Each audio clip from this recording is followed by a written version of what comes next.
Students, आज के lecture में हम बात करने वाले हैं काइंड्स ऑफ एडवर्ब्स के बारे में। स्टूडेंट्स, ये बहुत ही इंटरेस्टिंग लेक्चर होने वाला है क्योंकि इसमें हम एडवर्ब्स के अलग अलग टाइप्स के बारे में बात करेंगे और उससे हमें अलग अलग एग्जांपल्स के बारे में पता लगेगा। तो देखिए दोस्तों, जो एडवर्ब्स होते हैं उसके टोटल 3 काइंड्स हैं। देखिए, सिंपल एडवर्ब्स, रिलेटिव एडवर्ब्स और इंटेरोगेटिव एडवर्ब्स। स्टूडेंट्स, शुरुआत करते हैं हम सिंपल एडवर्ब से।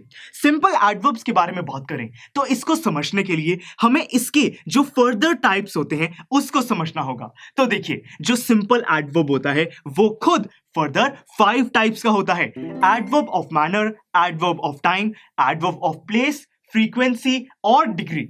चलिए वन बाय वन हम इनको समझेंगे। सबसे पहले बात आती है एडवर्ब ऑफ मैनर की। दोस्तों, मैनर मतलब कि तुम कोई एक्शन कैसे परफॉर्म करते हो, उसको परफॉर्म करने का जो तरीका होता है वो हमें एडवर्ब ऑफ मैनर बताता है। तो यानी कि दोस्तों, ये हमें बताता है कि एक्शन कैसे परफॉर्म हुआ है, मतलब कि how an action is done. दोस्तों, एग्जाम्पल से समझते हैं। देखिए, पहला एग्जाम्पल है ही वॉक्स ग्रेसफुली, कि वो कैसे वॉक करता है, ग्रेसफुली वॉक करता है। तो यानी कि ग्रेसफुली यहां पे वॉक जो कि एक एक्शन है उसको मॉडिफाई कर रहा है, उसकी और इंफॉर्मेशन दे रहा है। तो ये एक एडवर्ब है और ये क्योंकि मैनर के बारे में बता रहा है कि एक्शन कैसे परफॉर्म हुआ है, ग्रेसफुली, तो मतलब कि ये एक एडवर्ब ऑफ मैनर है। इसी तरीके से सेकेंड सेंटेंस है we do our work perfectly, मतलब कि हम अपना काम परफेक्टली करते हैं। तो यहां पे दोस्तों, कैसे करते हैं, काम कैसे करते हैं, परफेक्टली। तो मतलब कि काम करने का जो तरीका है, कुछ भी करने का तरीका परफेक्ट है। तो मतलब कि यहां पे परफेक्ट एक वर्ब को मॉडिफाई कर रहा है और ये भी एक हमारा एडवर्ब ऑफ मैनर है क्योंकि बता रहा है कि एक्शन कैसे परफॉर्म किया जाता है। अब दोस्तों, लास्ट एक और एग्जांपल है दे लिव्ड हैप्पीली, वो कैसे जिए, उन्होंने कैसे आगे लाइफ को कंटिन्यू किया, हैप्पीली। तो मतलब कि ये भी एक एडवर्ब ऑफ मैनर है जो कि एक्शन कैसे परफॉर्म हुआ है उसको डिस्क्राइब कर रहा है। तो स्टूडेंट्स, ये हमने एडवर्ब ऑफ मैनर को समझ लिया है। बहुत ही इजी चीज है। इसमें मैं आपको एक छोटा सा हिंट देता हूं। बहुत बारी दोस्तों, ये जो एडवर्ब ऑफ मैनर होता है ये मैक्सिमम केसेस में लास्ट में इसके एल वाई होता है। देखिए, यहां पे ग्रेसफुली लास्ट में एल वाई है, परफेक्टली, हैप्पीली हर केस में एल वाई लगाया जाता है। और अगर हम पोजीशन की बात करें तो इसको वर्ब या फिर एक सेंटेंस में जो ऑब्जेक्ट होता है, ऑब्जेक्ट हमें सब्जेक्ट और वर्ब के बीच में रिलेशन के बारे में बताता है और जनरली वर्ब के बाद आता है। तो मतलब कि ये जो एडवर्ब ऑफ मैनर है, या तो ये किसी वर्ब के बाद या फिर किसी ऑब्जेक्ट के बाद प्लेस किया जाता है। तो स्टूडेंट्स, हमने एडवर्ब ऑफ मैनर को तो समझ लिया है। नेक्स्ट है हमारा एडवर्ब ऑफ टाइम। अब इसको समझते हैं। एडवर्ब ऑफ टाइम ये हमें बताता है कि सेंटेंस के अंदर जो एक्शन है वो कब परफॉर्म हुआ है। तो मतलब कि ये हमें कुछ टाइम से रिलेटेड इंफॉर्मेशन प्रोवाइड करता है। देखिए दोस्तों, पहला एग्जांपल है soon after you left he arrived. तो मतलब कि जब आप चले गए उसके कुछ ही देर बाद वो आ गया। तो यानी कि दोस्तों, यहां पे सून ये हमें थोड़ा सा टाइम की इंफॉर्मेशन दे रहा है और ये एक एडवर्ब ऑफ टाइम है।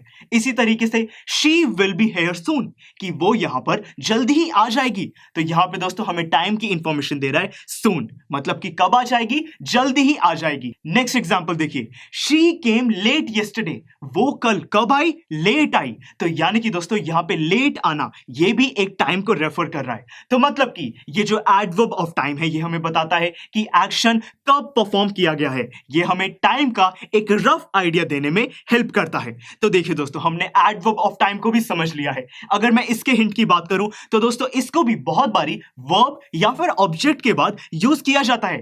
परंतु दोस्तों, ये चीज जरूरी नहीं है। देखिए, पहले सेंटेंस में हमारा पहला वर्ड ही एक एडवर्ब था, तो इसीलिए हमें बहुत ही केयरफुली इस चीज को आइडेंटिफाई करना होता है। और ये चीज कैसे की जाती है ये हमें एक्सरसाइज को सॉल्व करके पता चलेगा। तो इसीलिए दोस्तों, एक्सरसाइज को भी हम सॉल्व करेंगे नेक्स्ट लेक्चर में, बट अभी के लिए हम कंटिन्यू करते हैं। देखिए, हमारा अब थर्ड टाइप आता है एडवर्ब ऑफ प्लेस। तो दोस्तों, एडवर्ब ऑफ प्लेस ये हमें बताता है कि एक्शन कहां पर परफॉर्म किया गया है, यानी कि ये लोकेशन की हमें इंफॉर्मेशन देता है। दोस्तों, एग्जांपल से समझते हैं। देखिए, पहला एग्जांपल है आई वेंट देयर। तो दोस्तों, यहां पे देखिए आई वेंट, यहां पे कहीं जाना, वेंट हमारी एक वर्ब है।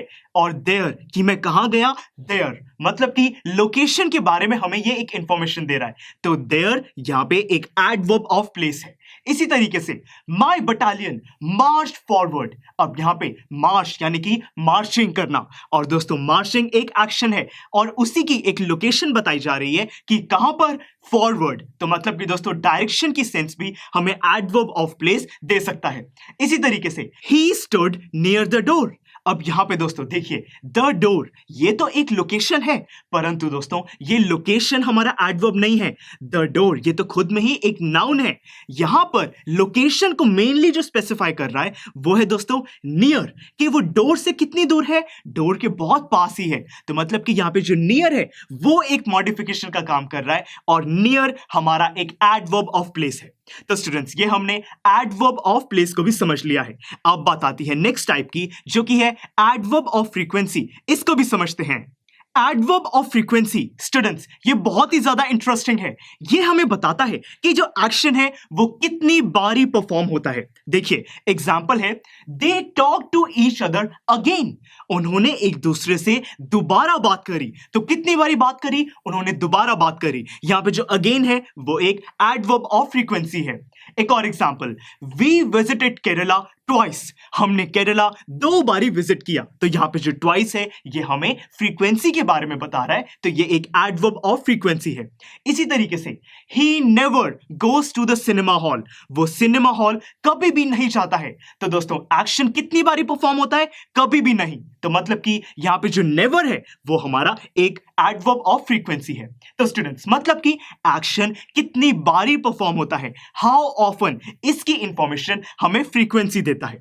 अब दोस्तों लास्ट टाइप आता है हमारा सिंपल एडवर्ब्स का, जो कि है एडवर्ब ऑफ डिग्री। ये काफी इंटरेस्टिंग है दोस्तों। एडवर्ब ऑफ डिग्री ये हमें बताता है कि एक्शन कितना परफॉर्म हुआ है। दोस्तों कंफ्यूज नहीं होना है, एडवर्ब ऑफ फ्रीक्वेंसी बताता है कि एक्शन कितनी बारी परफॉर्म होता है, फ्रीक्वेंसी के बारे में इंफॉर्मेशन देता है, बट डिग्री ये हमें बताता है कि एक्शन कितना परफॉर्म हो चुका है। एग्जाम्पल से आपको बहुत ही अच्छे से समझ आएगा। देखिए दे हैव ईटन एनफ, उन्होंने काफी खा लिया है, तो यानी कि दोस्तों एक्शन कितना कंप्लीट हो गया है, इनफ, तो मतलब कि इनफ यहां पे एक एडवर्ब ऑफ डिग्री है।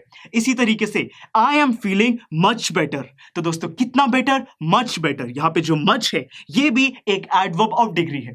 एक और example, the cake is very tasty, कितना टेस्टी, यहां पे वेरी हमारा एक एडवर्ब ऑफ डिग्री है। तो स्टूडेंट्स आई होप कि आपको अभी तक हमने ये जो सिंपल एडवर्ब्स के 5 टाइप्स को समझा है ये बिल्कुल क्लियर है। तो दोस्तों ये हमने सिंपल एडवर्ब्स के बारे में तो बात कर ली है। अब बात आती है एडवर्ब्स के सेकंड मेन टाइप की, जो कि है रिलेटिव एडवर्ब्स। चलिए इसके बारे में बात करना शुरू करते हैं। फ्रेंड्स रिलेटिव एडवर्ब्स, अब इसका क्या मीनिंग है? दोस्तों जब हमने सिंपल एडवर्ब्स के बारे में पढ़ा था तब तो उनके जो नाम थे वो काफी सिंपल थे, कि एडवर्ब ऑफ मैनर, कि एक्शन कैसे परफॉर्म हो रहा है, टाइम कब परफॉर्म हो रहा है, तो हमने ऐसे प्लेस, फ्रीक्वेंसी, डिग्री, इससे हमें नाम से ही उसका मीनिंग पता चल रहा था। ये जो रिलेटिव एडवर्ब्स हैं, अब इसकी क्या स्टोरी है? देखिए दोस्तों रिलेटिव थोड़ा सा ये रिलेट जैसा लगता है। रिलेट का मतलब होता है किसी भी 2 चीजों को आपस में ज्वाइन करना, और हम बात कर रहे हैं इंग्लिश ग्रामर के बारे में, जिसमें हम डील करते हैं वर्ड से मिलकर सेंटेंसेस के बारे में।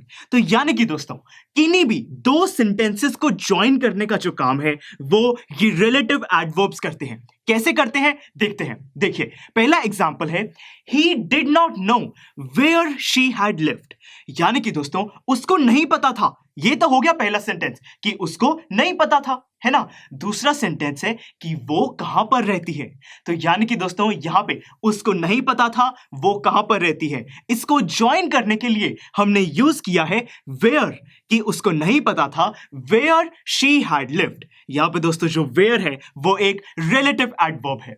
इसी तरीके से सेकंड एग्जांपल देखिए, do you know when does the train कम, हम पूछ रहे हैं कि क्या तुम्हें पता है, तो ये तो हो गई पहली स्टेटमेंट, ट्रेन कब आती है ये हो गई दूसरी स्टेटमेंट, और दोस्तों व्हेन ये इन 2 सेंटेंसेस को ज्वाइन कर रहा है कि do you know when does the train कम।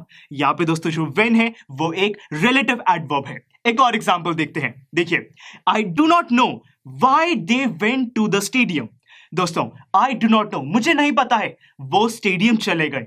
अब दोस्तों मुझे नहीं पता है कि वो स्टेडियम क्यों गए। यहां पे जो वाई है वो एक रिलेटिव एडवर्ब है, तो यानी कि आई डू नॉट नो ये पहली statement, they went to the stadium ये सेकंड स्टेटमेंट, और वाई हमें रिलेशन बता रहा है, इन दोनों सेंटेंसेस को रिलेट कर रहा है कि मुझे नहीं पता कि वो स्टेडियम क्यों गए। तो दोस्तों इन तीनों सेंटेंसेस में देखिए वेयर, व्हेन और व्हाई ये तीनों हमारे रिलेटिव एडवर्ब्स हैं। तो स्टूडेंट्स आई होप कि आपको रिलेटिव एडवर्ब्स के बारे में अब काफी कुछ पता लग चुका है।